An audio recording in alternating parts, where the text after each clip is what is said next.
Assalamualaikum warahmatullahi wabarakatuh. Salam mahasiswa, salam unsia, salam komunikasi. Perkenalkan, saya Mustaqim dari Prodi Ilmu Komunikasi kelas KM 103 akan mempresentasikan video presentasi guna memenuhi persyaratan tugas ujian tengah semester dari mata kuliah ICT literasi dari dosen pengajar Ibu Dr. Fauzia Skom MMSI.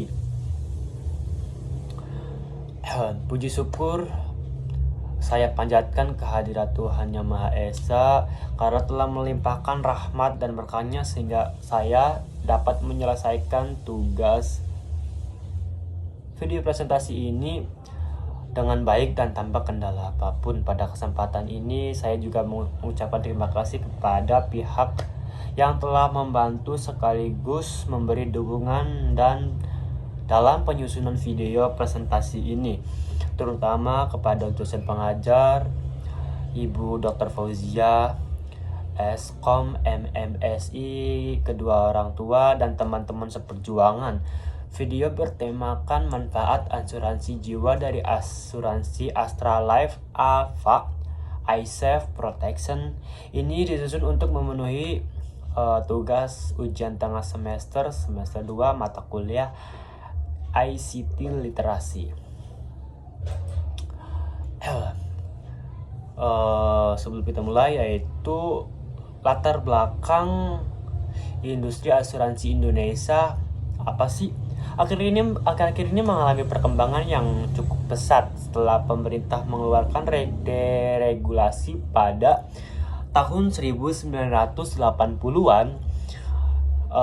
Dipertegas lagi dengan keluarnya Undang-Undang Republik Indonesia Nomor 2 Tahun 1992 tentang usaha perasuransian. Diharapkan dengan semakin berkembangnya industri asuransi ini di Indonesia, maka akan semakin berkembang pula pertumbuhan ekonomi Indonesia dari tahun ke tahun. Akan semakin meningkat, akan asuransi semakin tumbuh atau berkembangnya industri asuransi di Indonesia semakin akan terus meningkat. Lalu beberapa rumusan masalah yang kita bahas, yaitu yang pertama, apakah pengertian dari asuransi?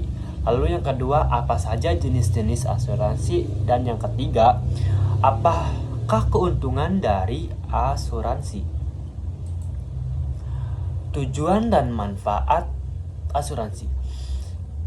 Memperkenalkan produk asuransi Alpha iSafe Protection merupakan produk asuransi jiwa kumpulan yang diterbitkan oleh PT Astra Aviva Life yang memberikan perlindungan asuransi terhadap risiko meninggal dunia atau cacat total dan tetap bagi peserta tertanggung dengan masa pertanggungan dari 8 sampai 15 tahun.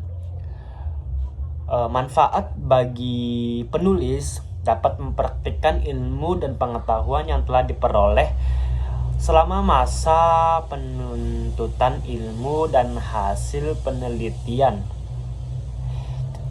Penelitian akan menambah pengetahuan dan wawasan penulis mengenai manfaat asuransi. Lalu yang kedua, bagi instansi mendapat kemudahan dalam mendapatkan informasi tentang tata cara pengajuan asuransi maupun pendaftaran asuransi jiwa. Lalu yang ketiga, bagi pihak lain atau pembaca dapat dijadikan sebagai bahan referensi dan tambahan informasi untuk mengkajian topik berkaitan dengan masalah yang sama dengan penelitian ini dan dapat digunakan sebagaimana mestinya. Lalu kita mulai ke bab pembahasan. Pengertian asuransi.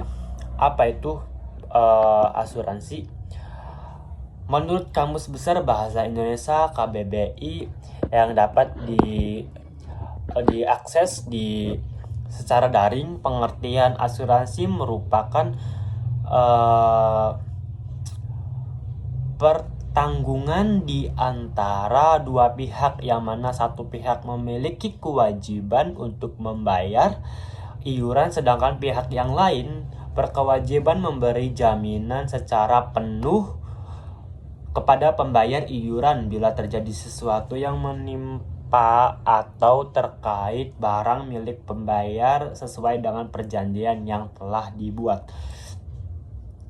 Lalu bagan alur permasalahan. Bagan alur permasalahan yang saya buat yaitu yang pertama, permasalahan yang ada di masyarakat. Saya teliti, lalu saya survei, lalu selanjutnya proses penanganan masalah yang ada di masyarakat. Setelah proses penanganan masalah sudah didapatkan, lalu saya dilanjutkan untuk penelitian. Selanjutnya penelitian saya lakukan, lalu tahap selanjutnya yaitu pemahaman yang lebih baik terhadap masalah.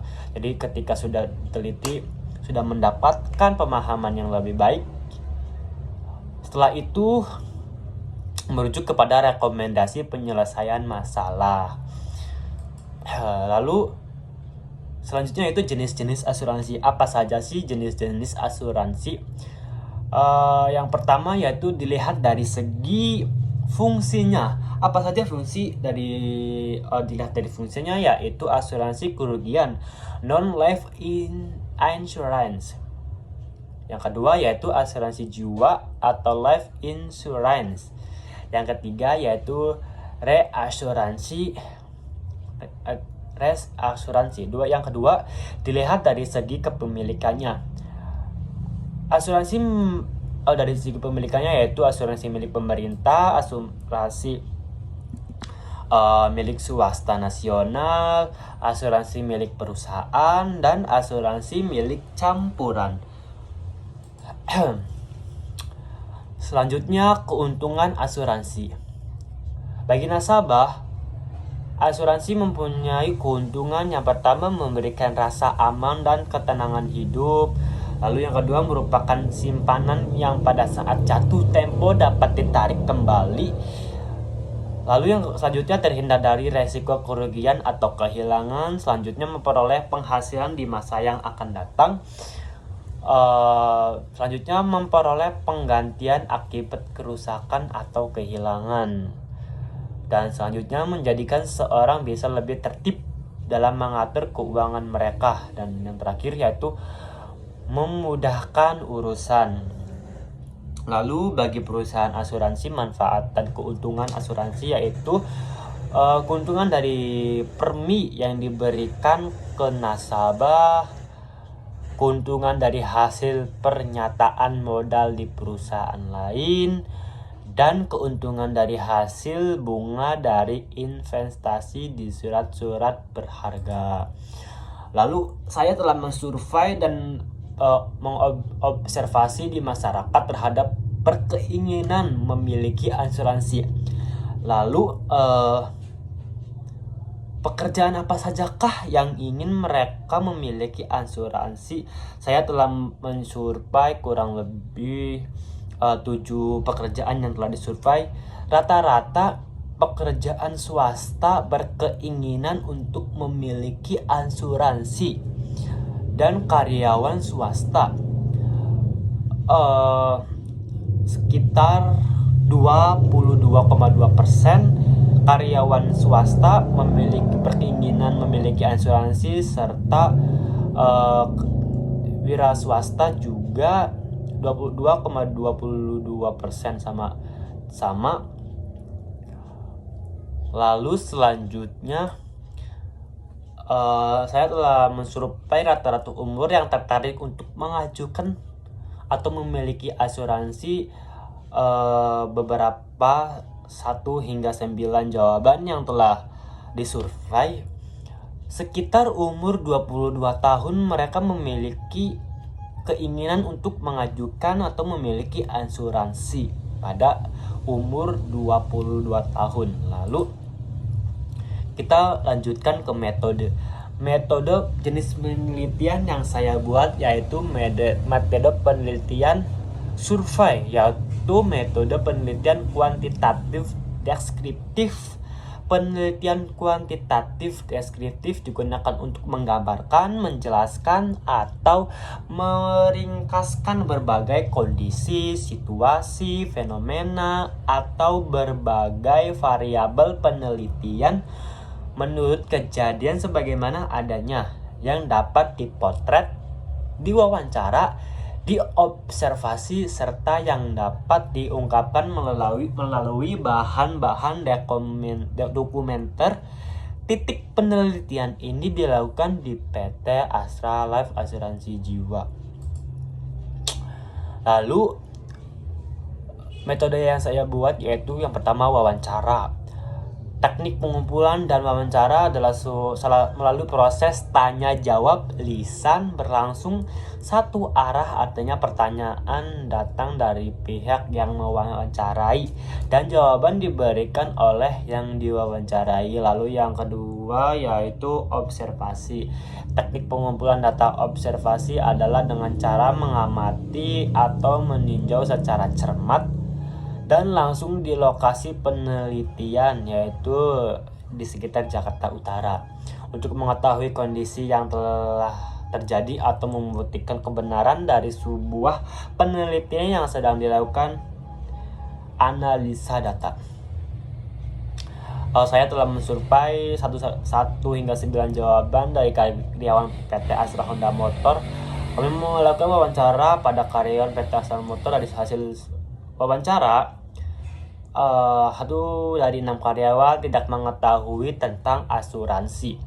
Dari diagram warna biru sekitar 77,8%. Lalu diagram lingkaran yang berwarna merah sekitar 11,1%, dan diagram yang berwarna oranye sekitar 11,1%. Saya telah mensurvei di dalam masyarakat lingkungan Jakarta melalui wawancara kepada masyarakat tentang pertanyaan penting atau tidak pentingkah asuransi jiwa untuk masa depan kehidupan yang akan datang.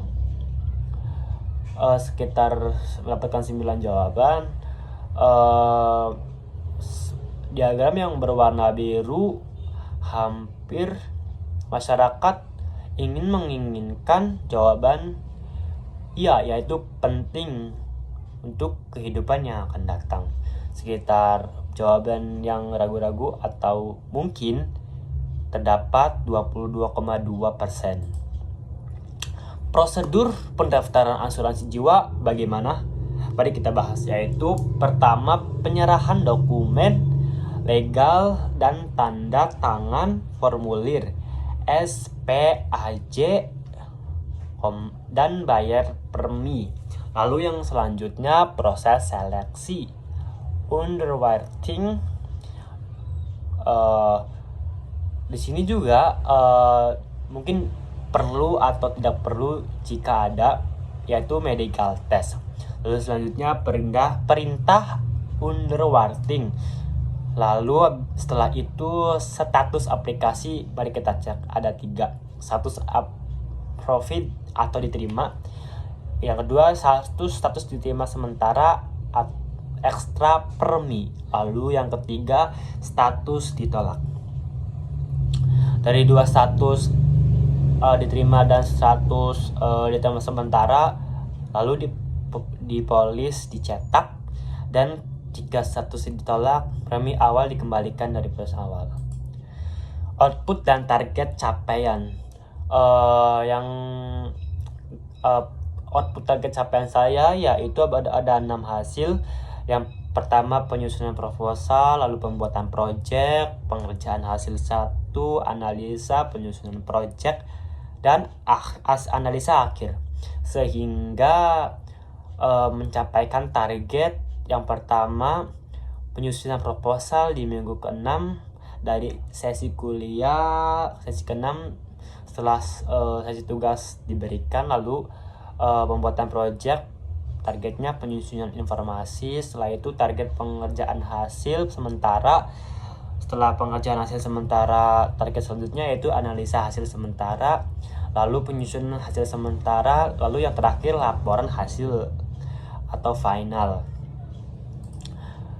Jadwal yang saya buat untuk mengerjakan tugas ini yaitu ada 5 kegiatan. Yang pertama, penyusunan proposal di minggu pertama atau minggu setelah hari pertama atau setelah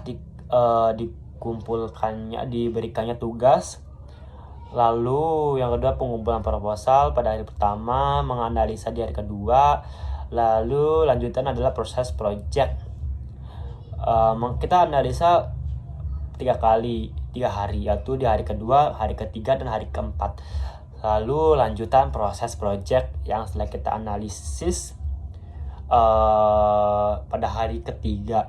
Lalu hari kelima adalah hasil akhir ketika saya sudah mendapatkan informasi wawancara serta observasi. Dan ini adalah CV peneliti, itu saya Mustaqim, tertara dari hasil CV peneliti tersebut. Saya Mustaqim, saya orang yang fleksibel, optimis, kompetitif, menyukai tantangan, dan orang yang antusias terhadap hal-hal yang saya percaya, hal-hal baru. Saya percaya setiap usaha pasti ada hasil yang didapat. For you contact me, yaitu email mustaqim0831@gmail.com, lalu nomor telepon, alamat tertera, bahasa yang saya gunakan yaitu bahasa Indonesia, bahasa Jawa, Indramayu Cirebon. Lalu kemampuan saya tertera, pendidikan saya SD Negeri 2 Kedokan Bundar, SMP saya SMP 1 Kedokan Bundar, SMK saya SMK PGRI Jatibarang. Lalu saat ini saya sedang menempuh pendidikan di Universitas Cyber Asia. Terima kasih atas antusias teman-teman serta telah menonton video presentasi saya. Kurang dan lebihnya mohon dimaafkan, dan saya menerima kritik dan saran dari para penonton. Dan akhir kata, wassalamualaikum warahmatullahi wabarakatuh. Salam komunikasi, salam mahasiswa.